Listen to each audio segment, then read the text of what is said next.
Terminate an account in WHM. This demo assumes you've already logged into Web Host Manager. Now let's learn how to terminate or delete a hosting account from WHM. Keep in mind that terminating an account in WHM also permanently deletes it off the server, so be very sure you want to do this before proceeding. Click the Account Functions link. Then click Terminate Accounts. Select the account you want to delete, then click Remove. Remember, clicking the Remove button here is permanent.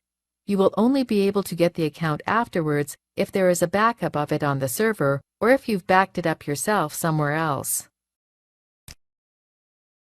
Click the Yes, Remove this account button to confirm. That's it. The account has been deleted from WHM and the server. Now go to the Account Information menu in the left side panel. Click the List Accounts link.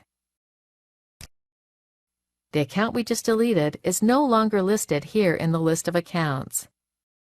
This is the end of the tutorial. You now know how to terminate or delete a hosting account in WHM.